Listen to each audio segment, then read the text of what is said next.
제자리 걷기 실습을 해보겠습니다. 사실 지난 시간 캘리브레이션 강의는 잘 마무리하셨나요? 지난 시간 캘리브레이션 강의까지 완료하셨다면 이제 캘리브레이션이 완료된 다리 내쌍 4개가 이제 기존에 앞에서 3D 프린트 조립 강의에서 완료되었던 몸체에 다시 조립이 완료돼서 이제 거의 반조립된 스판 마이크로를 갖게 되셨을 텐데요. 그래서 이번 강의는 그렇게 가조립된 스판 마이크로를 이용해서 공중에서 제자리에서 이렇게 걷게 해보는 그런 실습입니다. 그런데 사실 이 조립을 하시는 과정에서 부품이 없을 수도 있고 갑자기 뭔가 단선이 될 수도 있고 여러 가지 문제가 생길 수도 있어요. 그리고 나서 이번 실습을 하시면서 기존에는 몰랐던 조립 실수라든지 앞에서 말했던 그런 원래는 몰랐던 그런 실수들이 이제 드러날 수도 있는데 그런 부분들에 대해서 저희가 뒤에 디버깅 포인트라는 그런 강의로 따로 준비를 했습니다. 그래서 사실 저희도 이렇게 만들면서 그런 소위 말해 삽질이라고 하죠. 그런 작업들을 많이 겪어서 최대한 이런 거에 스트레스 받지 않으시고 만약에 뭔가 문제가 있더라도 뒤에 다시 다뤄지니 그 강의를 보고 오시거나 아니면은 우선 이 강의만 편하게 보셔도 되는 그런 경우가 되겠습니다. 그래서 너무 스트레스 받지 않으셔도 좋을 것 같아서 이렇게 말씀을 드립니다. 자, 지난 시간에 캘리브레이션을 했는데요. 근데 캘리브레이션을 하고 나서도 아까 방금 제가 말했던 것처럼 로봇 조립이 완료된 이후에 이제 실제 이 제자리에서 서 있게 하면 똑바로 서 있지 않고 수평이 맞지 않을 수 있어요. 근데 이렇게 되는 이유에 여러 가지가 있는데 첫째로는 저희가 3D 프린터를 프린팅 할 때 여기서 이제 오차가 생길 수도 있죠. 네. 그리고 나서 지금 우리가 서버 모터를 사용하고 있는데 서버 모터가 이런 식으로 기어 모양으로 되어 있죠. 이 기어 모양으로 되어 있는데 이때 조립이 잘못될 수도 있고요. 더불어서 첫 번째 프린터 오차와 기어 오차가 있었는데 이거를 이제 몸통에 붙이려고 하니까 몸통 부분, 어깨 부분에 3D 프린팅 파츠에 3D 프린터 출력할 때 오차가 있어서 이 어깨 부분이 제일 위쪽인데 여기서는 사실 1도만 틀어줘도 마지막에 그 레그 포인트라고 말했죠. 실제 로봇이 땅바닥에 닿는 부분이 상당히 차이가 많이 나게 돼요. 이런 이유도 있을 수 있고, 자, 그리고 이 블레이드를 본드로 붙이게 되는데 이때 사람이다 보니 그리고 3D 프린터도 프린터 오차가 있다 보니 이 오차가 있는데 거기에 이제 본드 칠을 하면서 극단적으로는 한쪽은 제일 왼쪽에 맞춰서 붙이고 다른 쪽은 제일 오른쪽에 맞춰서 오른쪽 정반대로 맞춰서 붙이면 또 오차가 발생할 수 있겠죠. 그리고 사실은 엄격하게 말하자면 이런 수평 맞추는 작업은 내부에 IMU라는 관성 센서를 사용해서 맞추는 것이 맞기는 합니다. 하지만 이번 프로젝트에는 이 IMU 센서가 사용되지 않았어요. 그래서 좀 이렇게 휴리스틱하게 수평을 잡아주는 작업이 필요했습니다. 그래서 이 수평을 잡아주는 작업은요 아주 간단합니다. 네, 저희의 스타트 오토매틱 게이트라는 이 함수가 있었죠. 메인 주된 이 파이썬 파일이었는데요. 이 파일을 실행시키고 나서 어떤 키보드도 누르지 않으면 그냥 로봇이 이렇게 빳빳하게 서 있게 되는 힘만 들어가는 그런 상태가 됩니다. 그래서 사실 보여드리면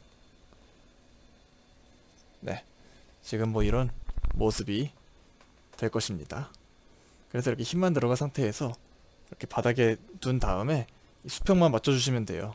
지금 한 손으로 카메라를 잡고 있어서 좀 위험한데 사실 아까도 찍다가 한번 떨어뜨렸거든요. 근데 지금은 그래서 이렇게 수평을 맞춰주는 작업을 해주시면 되는데 이걸 어떻게 하느냐. 자, 그래서 각도가 안 맞네.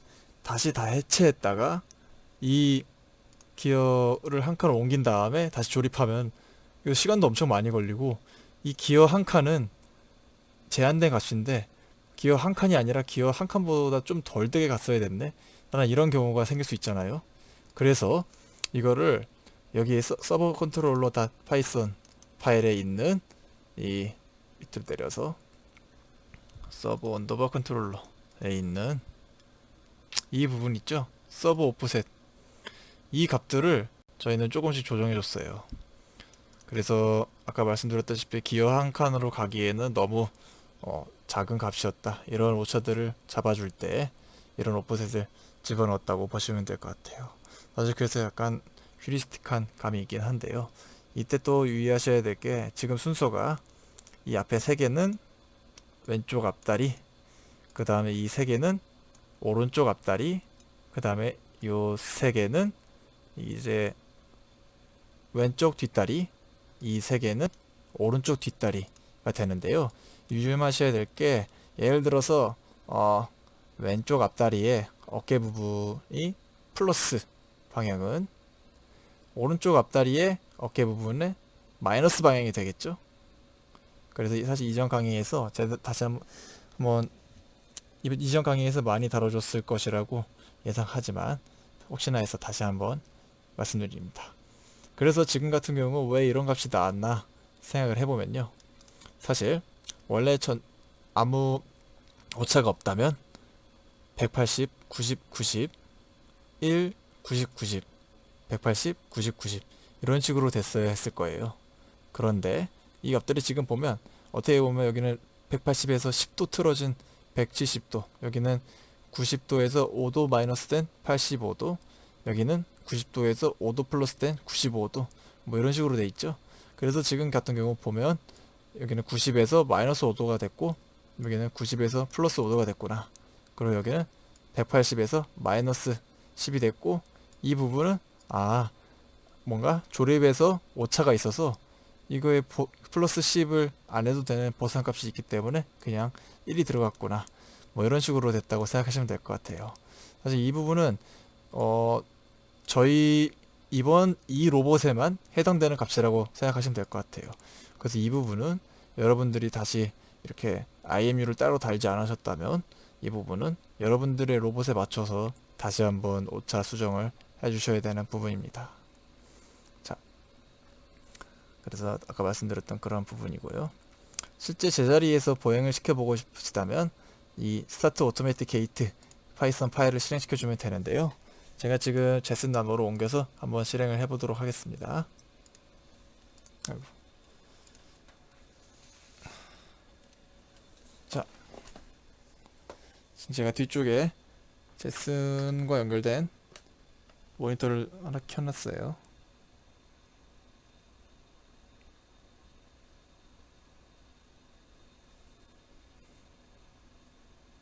네, 화면이 나왔고요. 제슨을 입력해서 이 파이썬 파일을 실행시켜 주도록 하겠습니다. 여기서 유념하셔야 될 게, 전에도 얘기했지만 이 키보드 제어를 하기 위해서 관리자 권한으로 실행시켜 줬어야 됐죠. 그래서 관리자 권한으로 실행시키기 위해서는 앞에 sudo라는 명령어가 붙었어야 됐고요. 그래서 이런 식으로 시작이 되는 것을 시작을 해보죠.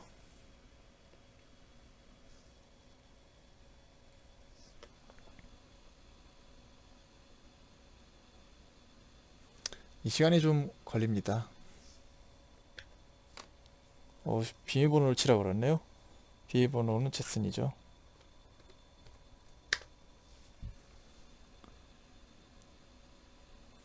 이게 서버모터와 이제 한번 통신을 하면서 이제 몇 번 핀이 사용했고 총 몇 개의 서버모터가 달려있고 이런 것들 내부적으로 확인되면서 좀 시간이 또 걸립니다.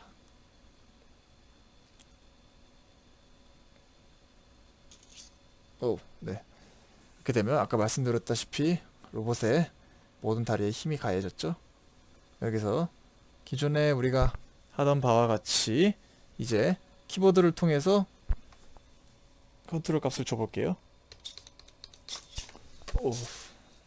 이제 이렇게 한 이유가, 이제 이렇게 움직이기 시작했습니다. 근데 지금 제가 고정을 따로 위에 시켜주지 않았어요. 네, 지금 제가 이거 강의를 찍는다고 옆에 있는 이 그 키보드 올리는 곳에 임시 방편으로 올려놨는데요. 그래서 되게 위험한 상태였습니다. 사실 이 강의 찍으면서 한번 떨어뜨리기도 했어요. 근데 안전한 곳에 올리시고 그 다음에 이렇게 여러가지 테스트를 해보시길 바랍니다.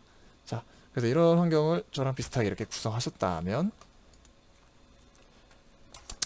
우리가 이전에 그 파이블렛 실습을 하면서 여러가지 뭐 T0, T1, T2, T3 이런 여러가지 값들을 살폈는데요. 그때 파이블렛에서 가져오셨던 그런 T 값을 사용하고 싶다 라고 하셨을 때 어디에 넣으면 되는지 알려드릴게요. 이 부분도 뒤에 따로 뭐 보행 메커니즘 이걸 다루면서 설명해 드릴 것 같은데요. 일단 지금 당장 실습하실 때 필요한 부분이니까 알려드리자면, 여기에 제스나노에 들어가 보면 스타트 오토매티카 이때가 우리가 사용했던 파일이죠. 여기서 이 보행을 관련하는 클래스가 스로팅 게이트라는 클래스예요. 스로팅 게이트라는 클래스는 키네마틱스라는 폴더 안에 키네마틱 모션에 들어있네요. 그래서 키네마틱스라는 폴더 안에 키네마틱 모션에 들어가 보면 이런 식으로 트로팅 게이트라는 클래스가 있는 것이 보입니다. 여기에 보시면 self.t0, t1, t2, t3가 있네요. 이 값들이 바로 우리가 이전에 보았던 t 값들입니다.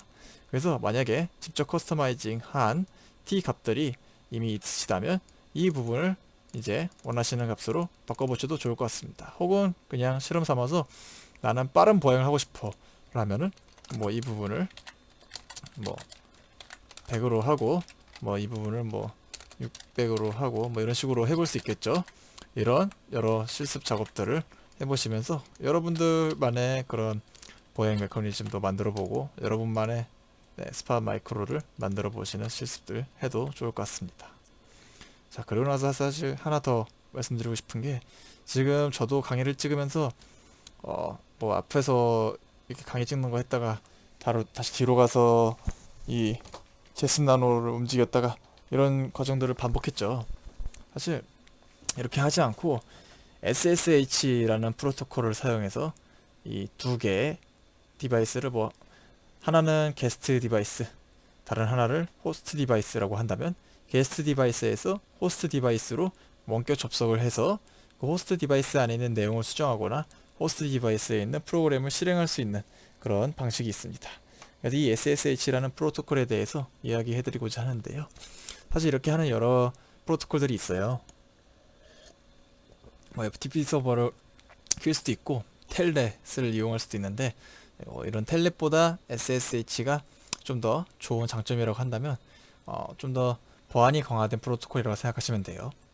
그래서 다시 정리하자면, 퍼블릭 네트워크를 사용하는 같은 퍼블릭 네트워크를 사용하는 두 디바이스 사이에서 이제 게스트가 호스트에 접속해서 원격 조정을 할 수 있는 그런 프로토콜인 SSH에 대해서 배워보는 시간입니다.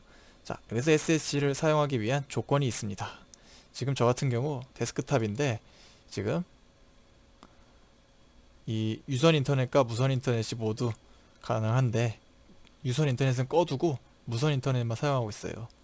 이것처럼 두 개의 디바이스가 같은 모두 무선 인터넷을 사용해야 되고, 두 개의 디바이스가 같은 와이파이에 연결이 돼 있어야 됩니다. 자, 그런 다음에 이제 IP를 통해서 원격 접속하기 때문에 IP 어드레스를 알아내야 되는데요. 리눅스에서 IP 어드레스를 알아내는 커맨드는 hostname-i 라는 커맨드가 있어요. 사실 뭐 ifconfig라는 것도 ipconfig겠죠? ifconfig는 윈도우일 거예요 아마. 지금 저 같은 경우는 깔려있지 않네요. 이 그 네트워크 매니저가 안 깔려있네요. 그래서 이렇게 할 수도 있긴 한데, 바로 그냥 IP 어드레스만 나오는 hostname-i라는 걸 쳐보도록 하죠. 자, 지금 저는 제 이름이 김수영인데, 그래서 스위밍이라는 이 데스크탑은 192.168.0.15의 IP를 갖고 있어요. 근데 제가 뭐 뒤로 돌아서 제스나노의 IP를 후다닥 가져왔는데 그게 192.168.0.9 였습니다. 그래서 보시면 앞에 세 자리가 같죠? 192.168.0 그리고 마지막 자리는 뭐 9, 여기는 15로 다르고요. 이런 식으로 같은 퍼블릭 네트워크 연결되어 있다면 앞에 세 자리는 같고 뒤에 한 자리는 다를 거예요. 대부분 개인 네트워크를 사용하신다면 192.168.0으로 시작하실 테지만 뭐 학교에서 실습하고 계시다. 학교 연구실 뭐 그런 학교 공용 메시 와이파이 메시 네트워크다 라고 했을 때는 뭐 앞에 127로 시작할 수도 있고 뭐 네, 255일 수도 있고 네, 그렇습니다. 그런 다음에 이 유저네임을 알아내야 됩니다. 이걸 어떻게 알아내냐 하면 첫 번째 아주 쉽게 이 앞에 있는 이게 유저네임이에요. 그래서 제슨 같은 경우는 앞에 제슨으로 돼 있죠. 그래서 제슨인데 네, 이거를 알아내는 키워드도 사실 있어요. Who am I? 라는 키워드가 있어요. 그러면 똑같이 이렇게 골뱅이 앞에 있는 이 네, 문자를 출력해 줍니다. 이게 뭐냐면 사실 그 슈퍼 유저로 들어갔을 때는 FMI를 치면 루트라고 떠요. 그래서 이런 식으로 사용하기도 하는데요. 다시 뭐 슈퍼몰에서 나가고 싶으면 exit 해주면 되고요. 그래서 이제 SSH로 제슨에 접속해 보겠습니다. SSH 유저네임 골뱅이 IP 어드레스가 되겠습니다.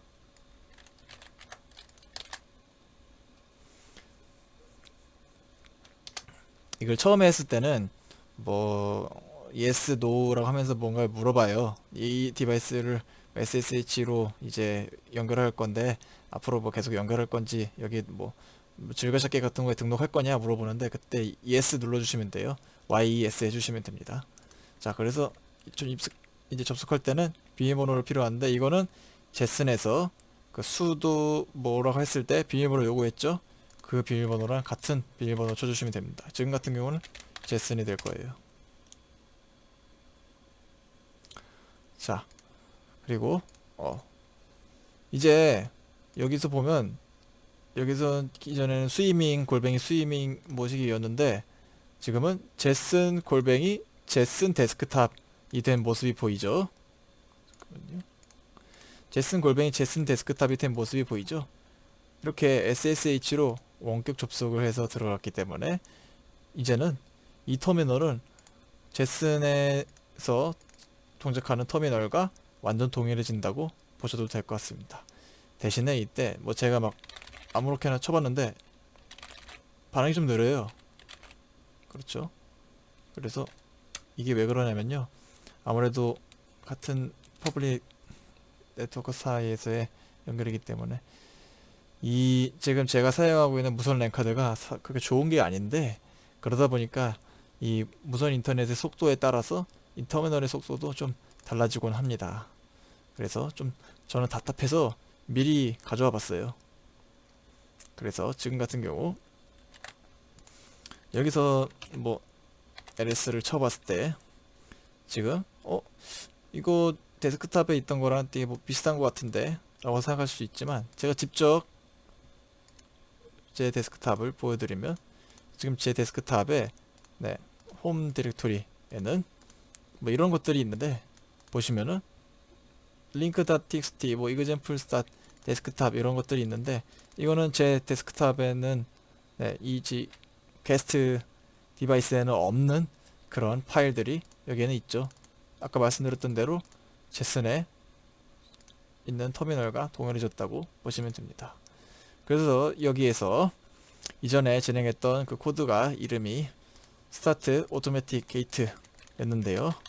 이 스타트 오토매틱 게이트를 지금 제가 강의 찍고 있는 이 데스크탑에서도 제슨으로 원격 접속해서 똑같이 실행을 시킬 수가 있는 겁니다.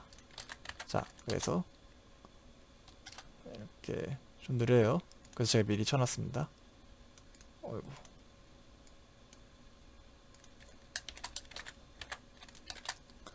자, 또 비밀번호 요구하네요.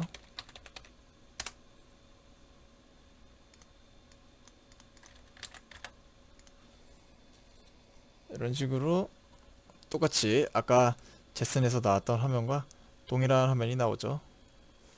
이제 서버 모터들 모두 설정하고 네, 이런 부분입니다. 네, 그래서 동일하게 펴진 모습이 보입니다. 그런데 사실 네, 프로그램을 직접적으로 이런 연산이 많이 필요한 프로그램은 저는 그냥 제스나노에서 실행시키고는 있어요. 왜냐면 방금 보셨듯이 이게 켜지는 것도 느리고 꺼지는 것도 느리잖아요. 그래서 어떤 뭐 비상 상황이 발생했어요. 갑자기 뭐 뒤집어졌어요. 아니면 뭐 갑자기 쇼트가 났어요. 이때 빨리 꺼야 되는데 지금 1시가 급한데 이거 끌 때도 딜레이가 있으니까, 그래서 저는 이런 거 실행시킬 때는 제스나노에서 하고는 있습니다. 자, 여기까지 해서 이제 제자리 걷기 실습을 해봤는데요. 이전 제가 처음에 말씀드렸다시피 이 과정을 모두 하시면서 여러 가지 문제점이 발생할 수도 있어요. 뭐 당장 뭐 SSH가 뭐 안 됐어요. 뭐 이런 것도 있을 수 있고, 네, 조립을 했는데 사실 수평이 안 맞아서 저는 지금 이 강의해 주시는 이 T 값들하고 동일하게 했는데 제자리에서 뭐 수평이 안 맞아요. 이 오프셋을 했는데 수평이 안 맞아요. 이 T 값을 가져가는데 제자리에서 걷질 않아요. 앞으로 걸어가는 그런 모션이 나오질 않아요. 이런 여러 가지 문제들이 있을 수 있을 것 같은데요. 이런 부분에 대해서는 제가 처음에 말씀드렸다시피 뒤에 디버깅 포인트라는 이름으로 완전 그냥 그런 부분만 다루는 강의를 준비해서 여기에 스트레스 받지 않으셔도 될 것 같습니다. 그래서 이번 시간부터는 이제 거의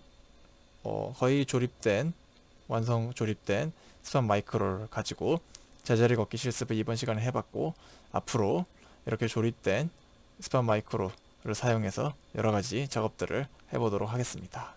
이번 19강은 여기에서 마치도록 하겠습니다. 감사합니다.